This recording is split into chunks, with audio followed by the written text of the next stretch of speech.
Гадәттәге караганда салкын май шәһәр территорияләрендә ширкиләр үрчене тоткарлады.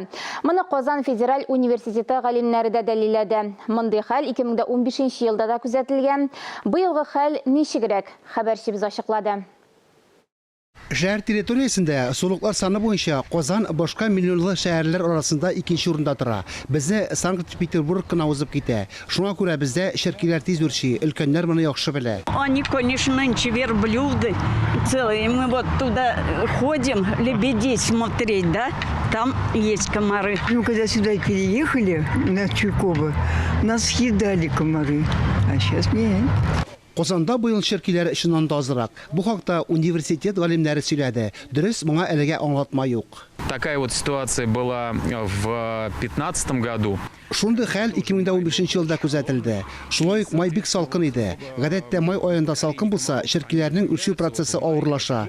Әмнә июньдә олар активлаша. Нәтиҗәдә şirkiler гадәттәгегә караганда күбрәк ürши. Көннәр җылыткач моңа мөмкинлекләр арта. Бу юлы may артык салкын булган күрәсең. Şirkiler ürшү озакка тоткарланды. Хәер, якын көннәрдә аларның тиз үрчеп китү ихтималы да юк түгел. Галимнәр бу чиракта үзеңне һәм якыннарыңны ничек сакларга кирәклеген искәртә. Во-первых, не надо переживать, это не смертельно, опасности для организма никакой не представляет. Беренчедән борчылырга кирәкми. Бу организм өчен бернинди куркыныч тудырмый. Билгеле бер шартларны үтәргә. Кичке караңгы дымлы вакытта бөҗәкләр активлашканда бала белән йөрмәскә кирәк. Кич җиргә чыгасыз икән, ширкиләргә каршы махсус препаратлар кулланыгыз. Әгәр ширкиләр төшәгән чиракта сода эритмәсе рәвешендә менә дигән халык чарасы бар. Ул хәлне җиңеләйтә.